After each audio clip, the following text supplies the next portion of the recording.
The Middle Ground is a Star Wars podcast hosted by Max Opasek and Kevin Isaacs. All the media that is discussed in the podcast is owned by Lucasfilm and the Walt Disney Company. The boys' opinions are, well, you guessed it, simply just their opinions. So please tune in, relax, and McClunky.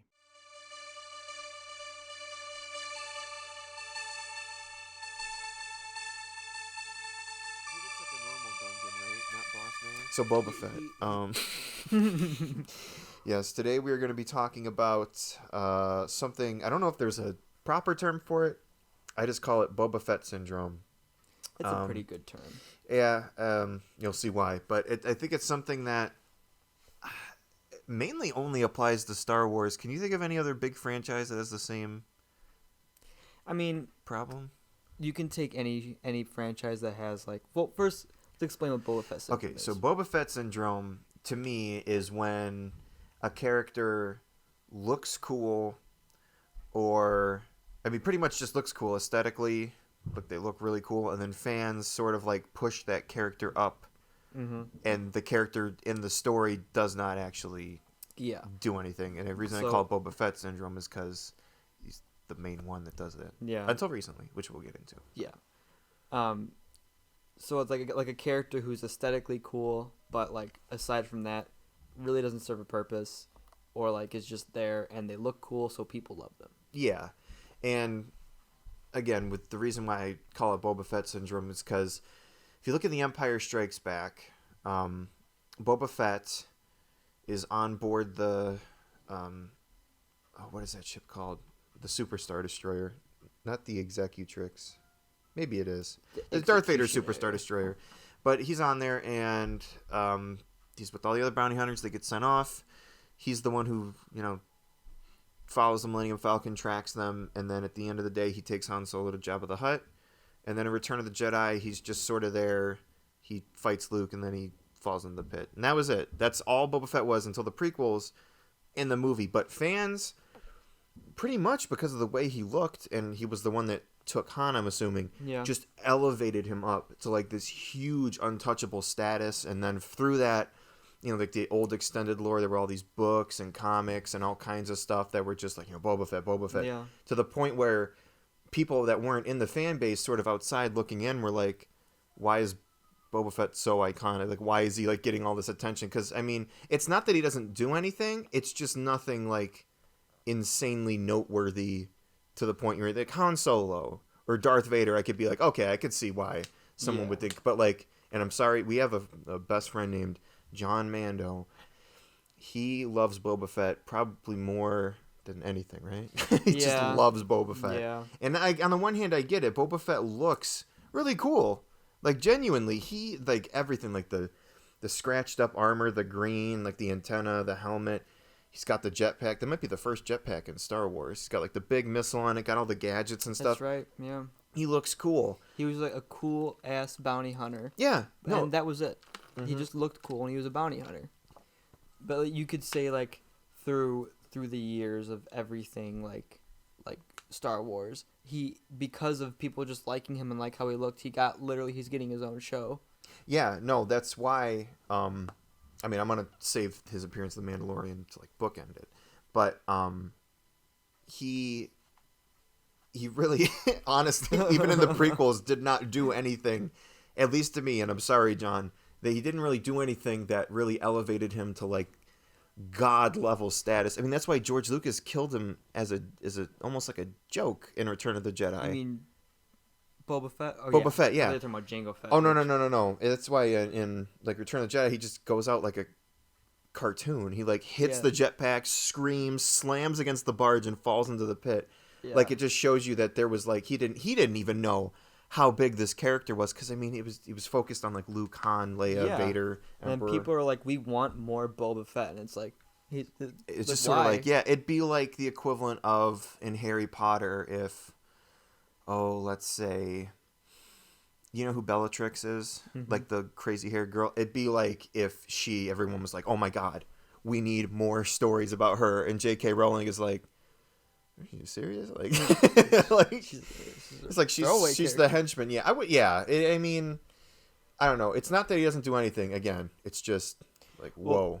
People do that a lot, I feel like, in more popular movies with cutesy characters. Yeah. Where cutesy characters, like in Disney movies and stuff, will have no substance to them, but they're cute. And that's their character. Yeah. And, like, they're in the entire movie. Like the chicken from Moana. Yeah. I'm talking about, I don't even know if he has a name, but he's just there to Yeah. Like, they don't do anything, but, like, kids love them. Like, Yeah. kids will buy toys for them. Mm-hmm. And it's like, that's the point of it. It's like the Minions. And I feel like, exactly. Minions are the prime example. But, like, people would say, like, Star Wars wasn't really made to pander to anyone, at least, original trilogy. At least not, originally. Yeah. So, like, I did hear that people say Ewoks are kind of like that. Yeah. Like, they put Ewoks in there to sell toys. I mean, but at least they have some type of plot relevance, and they affect the story, and they're like, there's like a thematic meaning behind like the primitives defeating like the superior technological people. True. That are like ruling over them. So that I can forgive if they're a little cute, because that it fits. Mm-hmm. But going back to George Lucas didn't even know about Boba Fett. I mean, I guess that's why he put him in Attack of the Clones, was to actually try and flesh him out. And we didn't talk about that on our fan service one. I don't really consider that to be super amount of fan service is young Boba Fett, because again, you got to think, do people really want to see young Boba Fett? But I guess the fan service aspect would be putting Boba Fett in there, but Jango was the focus. Yeah. I guess it made sense with Jango. It does not seem smart enough to be planned. Yeah. It seems like we're gonna put Boba Fett in there. Why not? Yeah. Like, he's got to be in there somehow. It's I like, guess. Right. Yeah. But I think like Jango sort of subverts that, because he looks like Boba Fett, but I think he looks cooler. He's got that silver and the blue. Oh yeah. But I feel like he subverts that because he actually, again, he's plot relevant. He actually does stuff. Oh, he's very plot relevant. And it's just icing on the cake that he's a Fett and bounty hunter and Boba's dad. Yeah, like Jango Fett beat the shit out of Obi-Wan, and like they took him and cloned him into like make the entire clone army. Yeah. And all that in his movies, and then Boba Fett, in 4, 5, and 6. He doesn't really do, like, he does stuff, but, like, he says, like, 3 lines or something. Mm-hmm. And that's it. Yeah. And, like, he's not supposed to be much of the focus, as much as, like, Jango Fett. He's exactly what he needs to be, and the problem comes in people just wanting more. And, it's just a little bit stray. I don't blame Lucas from that, But that's the only one in the original trilogy I can really think of that where people were looking at him and, like, elevating him to the next level, you know what I mean? Yeah, because they didn't really stray too far from the main cast of people. No. I'm trying to think, like, no, like, rebel pilots or anything. No, yeah, because there's, maybe Akbar, but that wasn't really, not the same as Boba Fett. But it's the only one I could see, like, a minor character getting a lot of attention. So, like, Akbar was a, admiral in a fleet of ships. Yeah. He looked cool, though. He did look cool. But getting back to the prequels, another one that sort of got fixed. And when I was thinking about, creating this episode, I was like, well, how could you fix a lot of the stuff? And the obvious answer is just give them more relevant things to do, which is what they did with Darth Maul. Oh. If you're only looking at the movies, specifically the prequels, not Solo, he really is just a henchman. He's there. He looks incredible. Don't get me wrong. He's one of the best designed Star Wars characters, if not the best. He looks fantastic. But he's really there just to be Sidious's henchman. Sidious can't fight him, so he sends out Maul. Yeah, and he's got a cool lightsaber. Yeah, he's got very unique lightsaber. I guess unique at the time, but but again, it's another part of the syndrome where he's looking cool, and then all of a sudden he's just gone. Yeah, he's dead and gone forever. There's nothing to do. But then they changed it. They brought him back to life in Clone Wars and sort of subverted that a bit and actually gave him plot relevant stuff to do. So he sort of broke out of the looking cool in place of a character. Yeah, there was plenty of things like that they gave him to do that would even further the story of Star Wars. Like they wouldn't have gotten to Mandalore and all that with Episode 3, like how they tied into the Episode 60 or Order 66. Yeah. I feel like a lot of things would probably have gone differently if Darth Maul wasn't even a factor in it, you know. Yeah, no, exactly. They'd find a way to explain it, I'm sure, but like, you know, him taking over Mandalore, like getting the Jedi involved and everything was like, you can even say part of the spark for, you know, the fall of it. Yeah, no. I agree with that. It's just in the movie, if you're looking at that, it's kind of a problem of him looking cool and fans being like, oh, well, you killed him, but he looked so cool. It's like, well, he wasn't really at the time supposed to be more. Well, a lot of things I feel like in the prequels were like just looked really cool. Like, yeah, like things looked like more like run down futuristic in the original trilogy, like in the sequel or prequels. It all looks like future. Yeah. You know, with like with CG and everything. You know, they had more that they were able to do. Yeah. Grievous is another character that I feel like is up in the air because he is, again, plot relevant. He does do stuff, and he looks. Oh my God, he looks so cool. His design is incredible. Everything about him, it's just, you know. Yeah, he's just sort of there and gone again, you know. Yeah, because he has more relevant. Because like, okay, Boba Fett has some relevance. He manages to capture Han Solo. Yeah. Grievous's main relevance, he goes to Utapau. Yeah. Well, no. Well, he captures the Chancellor. I mean, his role, because now that Dooku's gone, he's the one in charge. So you take him out, in the war type deal. Mm-hmm. So that role is sort of thrust upon him. And I feel like, was he just like that? That's all he needed him for, was to just put the. Yeah, I mean, that could have easily, I guess, just been Dooku if Dooku escaped again. But I think it's more interesting to just make it, another character. Yeah. But I don't really feel he suffers from Boba Fett syndrome because I don't know how many fans were probably more upset at the time because that old Clone Wars cartoon came out and he was so cool in that, and then in what is it in oh my God, in episode 3, sorry. I was like, do you not remember episode 3? Yeah, no. In episode 3, I was thinking about the next thing we're gonna talk about. In episode 3, he's just sort of like a mustache twirling villain, Yeah. running away and then constantly just trying like a proxy villain almost. Yeah. Like he causes a problem for a little bit, and then when he's gone, you don't think about him. Yeah. I would say he's kind of more on the I'm more on the fence about that. I'm the one that put him on the list, but I'm like, I was like, Yeah, he serves some purpose, but like, he looks so cool to be only shown like twice. Yeah. Like the fight between him and Obi-Wan is good, but like, I like the fight without the second part of the fight when they don't have the lightsabers. The first part with the lightsabers, I'm not too crazy about.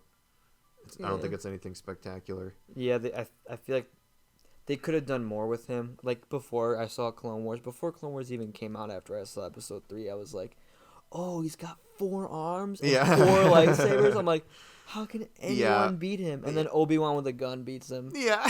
He literally rips open his chest cavity, though. That's pretty awesome. Yeah. But Grievous, nah. So that's really it for the prequels, though. Yeah, I kind of threw Django in there just because Boba Fett's there, but he doesn't really suffer from that. But Jar Jar's not really. Because would you say he looks cool though? I mean, okay, I think of the Phantom Menace one. I do, like I said, I like the design. I do like his design. I don't know if it like elevates him.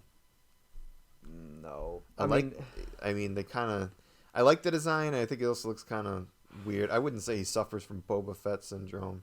I was thinking of something else, but let's move on. Okay, so the next one, the big one, other than Boba Fett, the one I actually really want to talk about is Phasma, because here's the thing: you say ugh, but like, did the fans before the movie came out elevate her to the point where it was like she's going to do something cool rather than the actual content of the movie? Because I've seen that argument. People were like, now the sequels are done, people are complaining about Phasma, but it's like that was never supposed to be her role, and they blame that on the marketing and the fans and the toys and stuff, because in the trailers they're showing her and stuff, and everyone's like, oh my God, who's this Chrome Stormtrooper, and she's played by Gwendolyn Christie, and Gwendolyn Christie's like, it's so cool to have the new female Star Wars villain, or like the first live action female Star Wars villain. So everyone was like, high expectations, and then in the movie she like doesn't do anything.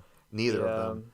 But I was upset about that. I wasn't like thinking like she was gonna have huge like role like plot. I didn't know. I obviously didn't know, but I was like, that's cool. I'm looking forward to see what this like, I don't know, stormtrooper general or whatever can do, or a captain, and they did nothing. Yeah, but again, it's like, is that more? Are you more upset with the fact that you expected something out of it, rather than what actually happened? Because what I'm trying to get at is like, oh, you mean people were expecting more? Right, people like looked at her, started to elevate her up and up. She's gonna be so cool. And the marketing, like, yeah. Oh. Yeah, exactly. Probably the same thing happened with Darth Maul when Phantom Menace came out. Because I remember everyone heard about Captain Phasma. It was like, oh, new female Star Wars villain. Like, oh, Captain Phasma is a cool name. Yeah, and it's like, oh, she trained Finn or something like that. And people are like, captain. Oh my god, Captain Phasma. But what I'm saying is like, people wanted more from her because she looked cool. But in the actual like movie, she didn't do anything. And like, is the upsetting part, or like the problem, what she was doing? Because really, I think the main problem stems from people putting too much on her in the film. Like, if we had, like, just for example, we had never seen any of Phasma in the trailer, or no one had built her up, it was just Stormtrooper Captain, people were like, okay, fine, whatever. Would it be as much of a problem? I don't think so. No. I think I agree with that. Yeah, because for her, it was like, personally, I was like, oh, like, she looks pretty cool. Like, I don't know if she's gonna have like a huge story relevance, but like, they do something with her that'd be cool. But then, as hype for the movie got bigger and bigger and bigger, I was like, oh, I got into that Phasma hype too. Yeah, I was like, oh, she might be some. Yeah, she might be some. And then when it came out, I was like, oh, that's not really important who she is. Yeah. She honestly, it's gonna sound really, really bad, but she's mainly like a decoration. No, yeah. I mean, there's nothing wrong with saying that. That's the role. Yeah, and like she, like, even when we go like to First Order scenes, which I wish we had more First Order scenes. Like, how we have plenty of scenes like just on the Death Star in the original trilogy of like just like all like the Imperial officers sitting around a table going, we don't know what to do. Yeah. But what we have in in this movie is just like, you cut to Hux screaming like a Nazi. Yeah. And then like you have Kylo Ren cutting up machinery and two stormtroopers going, let's not mess with that guy. Yeah. Just give her more context. I maybe guess. I don't know. They could have done like when Finn came back, she found his helmet and like picks it up and like is like, this is wrong. He's not doing. He's being, maybe she like follows him and like tries to figure him out or whatever. But like something. Yeah, that's the thing. Is like I wanted to do more. I get the other argument, and I don't know where I fall on this. Like I said, I agree with you, but Well, okay, so let me bring this up then. Do you think they were gonna do something with her in episode 7 or episode 8 that Rian Johnson did? So like, do you think they would have like given her more relevance if JJ was in charge? Yeah. Do you think he had a plan for her? Okay, we could get into the behind the scenes stuff when we talk about the sequel movies. I don't know a lot about behind the scenes but stuff. But there was no plan. But if JJ was in charge, I'm assuming the way the Rise of Skywalker went, he would have done something with Phasma because fans wanted it. And I think that's why she was even in Last Jedi, is because they were like, all right, well, fans want her, so put her in there regardless of, how pointless it is. I think her appearance in The Last Jedi is, I want to say, worse than... Nah. Well, I'm going to say yeah, because I feel like they were supposed to ham-fist the emotional weight of Finn fighting Phasma. Like, Finn used to be, like, basically, like, a slave to this army. Like, he didn't have a choice. Like, he had to leave and, like, run away. Yeah. And him facing Phasma is him facing his past. And it's like, that would be cool, but he talks about Phasma for, like, 20 minutes in episode 7 and never in episode 8. It's true, yeah. So like, and she's never mentioned in like if they would have built that up, maybe make Phasma more of like a really bad person. Yeah, people have been talking about like, the traitor guy should have been Phasma, and like all these different ways you can have Finn and Phasma be like the foils to each other and the ultimate final battle at the end of 9. But I don't know. I definitely feel that she suffers the most from Boba Fett syndrome, even more so than Boba Fett, because at least with Boba Mandalorian, Fett got a show. Yeah, Boba Fett got a show. He got a Mandalorian thingy. Captain Phasma got shafted. She got a book, and like everything outside of the movies, Captain Phasma's awesome, but like the movies themselves, it's just I really nothing. I really like her in Star Wars Battlefront 2. That's the thing, yeah. She's a really fun hero to play as. Sort of the segue into some minor things, just like troopers that look cool. Again, it's like this thing of like the press stuff comes out, like the press release. People are like, "Oh my God, Death Troopers! Oh my God, Sith Troopers! Oh my God, Praetorian Guards! These guys are going to be awesome. They're going to do crazy cool stuff. Oh What's my God, Praetorian Guard? The red guys in Snoke's throne room with the fight. Oh my God, the Knights of Ren. Oh, okay. The Knights of Ren look so cool. Oh, dude, that's... but here's the thing: it's like Knights of Ren. Oh my God, they look so cool. And then you get to the movie, and it's like, well, oops. I really like Death Troopers, mainly just aesthetically. I like that they suffer from that too, because it's like.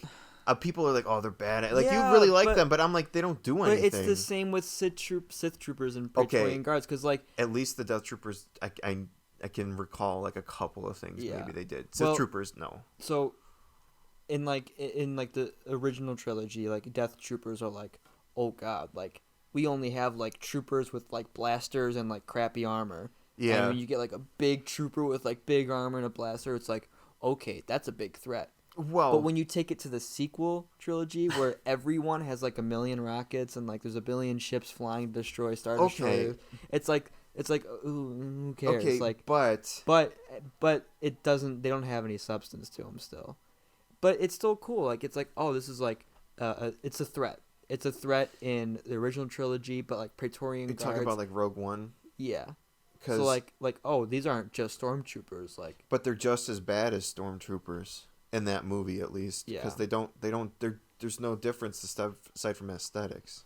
I know, but my point being is like they're at least like treated as like a threat. Yeah. Like, oh, these are like scary troopers. They could kill us. But then the Praetorian Guards, they start beating up Kylo and Rey, but they win. They lose, And then the Sith Troopers, you barely even see them in the giant like cluster muddy battle that happens at the end. And then the Knights of Ren. What the hell were even the Knights of Ren? They were a name drop in episode 7, and then they were, oh God, shafted in 8, and then people wanted them, so JJ put them in 9, and they did nothing. Again, it's just like Boba Fett. It's like they look cool, but they just don't do anything. Yeah. And I mean, but the thing about Boba Fett though is like he was barely like got any screen time. But when he did, he would do something, and then he'd be gone. Yeah. The Knights of Ren, it's like, that was something talked about, was something mentioned, and then nothing.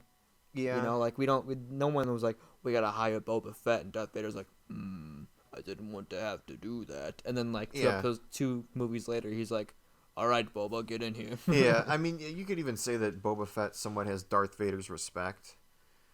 Because he's like, no disintegrations, and he's like, yeah, as you wish. They're not, like, on the same... like playing field, but you can tell that there's some sort of mutual understanding between them. Like Darth Vader won't just kill him on a whim if he... Yeah, like he had been in that movie with the other subordinates. Yeah, he'll be like, stick with it me. makes him stand out a bit, especially when, when you got like Bosk and Dengar and all them on the bridge. It makes him stand out specifically. Would you consider Bosk and Dengar? No, because there's nothing really... not on the same level. I'm sure there were fans, because, like toys and stuff were like, oh, Bosk and Dengar, but like... True. I think with Bosk though, they saw like a low tier character that nobody really talked about, and they were like, he's kind of cool. We'll keep using him. Yeah, fleshed him out in the Clone Wars and stuff. Like they never really gave him a backstory. They just put him in episodes and like made him like this. Yeah. This like snaky dude. And surrogate father to Boba Fett in a way. Yeah. Or big brother, I guess. He's like. Yeah. Looking out for him. Yeah, and like I don't even care about where Bosk is from. Like I know he's a Trandoshan, but like it's cool. Yeah. Like I think they did well with Bosk. Like they're doing well with Boba Fett right now. Mm-hmm. Yeah, getting to that, Boba Fett had a complete 180 and like really subverted this syndrome now, because in Mandalorian season 2 they're actually giving him like cool stuff to do. There's stuff now you can point to and be like, okay, I get why people like Boba Fett now. When he like confronts Din and was like, you know, I want my armor. Like, he's not gonna kill him, or he might, you know, if he refuses to give him the armor. But he's like, hey, you know, I'm Mandalorian too. You know, giving him more backstory context. My dad was a Mandalorian. Let me get the armor. Then he has that cool fight scene.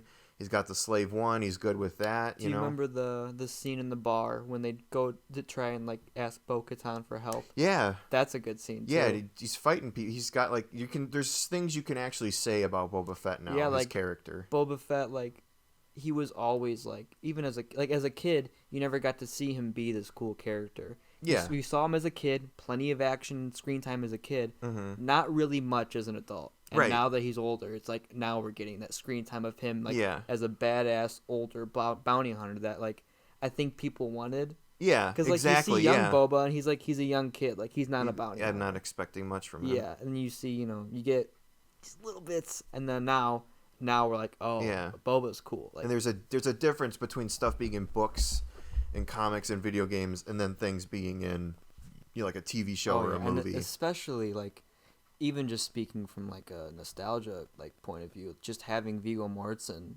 like be Boba Fett was awesome. Yeah, no, he's a great actor. Yeah, and like how happy he was. Like I remember reading this thing. You know the Haka dance. It's like Dwayne the Rock Johnson like did it for his they're like New Zealand Islanders. I'm pretty sure. Yeah. So he was saying for the Mandalorian, when he had like the Tusken Raider staff, they let him do like Haka stuff in his choreography. Oh, really? Yeah, and I was like, that's pretty cool. Like, he was like, yeah, I had such a fun time doing it, and like I love just doing Star Wars stuff. I'm like, yeah, we want you too. Please come back. Yeah, no, he's coming back. And then we also, before we get back to the last, cause I have another Boba Fett Syndrome character I want to talk about. Okay. Oh, I forgot what I was going to say. Never mind. Anyway. Oh, no, I just wanted to say, so, like, going forward in the future of Star Wars, do you think that this is still going to be, like, a consistent problem?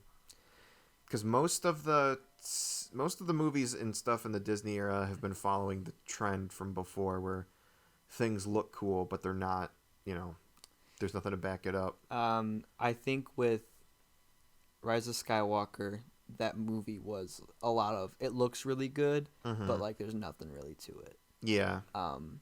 Whereas Mandalorian, they fleshed out mainly every character. You know, they had even characters that were only in the first season they brought back for another, like Bill Burr's character. Yeah. What's his name again? Mayfeld, yeah. Like, I didn't think I'd see him again, but they're like, oh, this guy is ex-Imperial. Let's break him out of prison. And he had they focused a little bit more on him, and he was great. I loved that episode. That's one of my favorites. That was a really good one too. I do have a Boba Fett Syndrome episode for you though. Or character. How do you feel about Jedi Temple Guards? Because I feel like that's Boba Fett Syndrome. Because they don't really. I mean, now we're getting into like murky area. I was gonna say, aside from like the Grand Inquisitor, you see them like 3 times. Yeah, well, that's the thing is like, they're not like iconic, or like, you know, fans aren't like looking at the Jedi Temple Guards to be like, you know, more of this. Oh, aren't they cool? Aren't they cool? And then you look at them and they're like, they're not really doing anything. Because now we're falling into the trap of, well, I think this person looks cool, but they're not doing anything. You know what I mean? Yeah. Because I could say the same about like the Magna Guards, General Grievous's bodyguards. They look cool, but it's like they don't really do much, you know? I thought the Jedi Temple Guards were cool because, like, yeah, why do they wear masks? Why do they have yellow lightsabers? Like, all that stuff. Like, you know, the Grand Inquisitor was a Jedi Temple Guard. Like, are they Jedi? Were they Jedi and they just decided to be Temple? Like, I think they are. Can you just become a Temple Guard? I like, think I so, feel like I don't want to be a knight. I want to be a Temple Guard. I think so. I think you can choose like a different role, because I don't know about the new canon, but in the old canon there were different roles you could take. Well, I'm hoping the High Republic touches on like more Jedi stuff. That'd be cool. I'm on the chapter where they arrive at Coruscant after the big thing happens, so we'll see. Wait, Coruscant's in the High Republic? Yeah. Dude, you didn't say a spoiler alert. Oh my god, what did you? Okay. Like, no one's read it, dude. It came out yesterday. What the heck? No one read it, dude. I guess you could say. I was gonna say Starkiller, but not really. Yeah, because it did kill like billions of people. Well, no, not the base, not Starkiller base. I'm talking about the character in his Sith armor. Have you seen the Sith Stalker armor? In what? Force Unleashed. Yeah, that's where he has like the needle fingers or whatever. Needle finger. He's got like the Vader helmet. I think that is one of the coolest Star Wars designs, but that's not, I don't. It's murky water because then again, it's like, I like Jabba the Hutt, but like, what did he do? He just sort of sat around and died. Like, it's. I think it's just what makes it Boba Fett syndrome is if the fans put more emphasis and pressure on it, like Phasma. Like, I don't think Phasma would have been as much of a problem now if it weren't, like, brand new Captain Phasma toys. Oh, Captain Phasma's going to be a, strong character for little girls to look up to, that type of stuff. And then you look at the movie and it's like she gets thrown in a trash compactor. Mm-hmm. And then in The Last Jedi, she has a decent fight with Finn. I like that fight. Yeah, but she dies. She did. Yeah, oh my God. Yeah, that's something. Oh, maybe they'll pull a Boba Fett move and say she didn't actually die. Does that okay, how about that? Does that have to be part of the Boba Fett syndrome? Do they have to die? Have the opportunity to come back? No, not the opportunity to come back. Do they have to die in order for it to be Boba Fett syndrome? Because Boba Fett technically died, Maul technically died, Phasma technically died, Grievous died. You know what I'm saying? No. Do they have to? Praetorian Guards died. Like all of these characters on this list died either preemptively before they could do something cool, or they never got to do anything cool and then they died. So is that a qualifier? Yeah, because I mean, you could say that they just put those characters in there that look cool for the heroes to defeat. Like look at Darth Maul. He's got double bladed. Oh, but we beat him. So that means that we won. It's like, oh. Yeah, that's true. It's kind of simplifying it, but I think that might have been the point with these characters. Yeah. Because they're simple, like obstacles or whatever. Oh, you know what? I just thought of another one. This is gonna turn into oh wait, I just thought of one show, but like Snoke. I think he looks so cool, and then not in his gold robe, I guess, but like just like the giant scar and like the crooked face looks like he got blasted by something. Yeah, it looks like he's having a stroke. And that is you know what that is other than what's her face, Phasma. That is the prime example of looking cool, but then not the dying and not doing anything is Snoke. Yeah, he really didn't do anything. Like at the end of 7, he was like, "Come back to me" or something. Bring Kylo Ren to me. Yeah, and he's like, he killed you. So yeah, getting back to the question, I think that going forward, I think it'll always be a thing, but I think it can be fixed. I think people learn from their mistakes, and maybe the next type of Phasma there is, they'll actually give her something to do, because they can't just throw this stuff out there and expect fans to be like, oh, that looks cool, and then drop it, because people, more than a lot of things, sadly, care about Star Wars. So they look at this and treat it like, oh, that's important because she looks important, you know what I mean, or he looks important or whatever. But I don't know. That's just Star Wars fans in a nutshell, though. That's just Star Wars. That's just Star Wars. That's just Star Wars. That's just Star Wars. That's just Star Wars. Bring Kylo Ren. That's just Star Wars.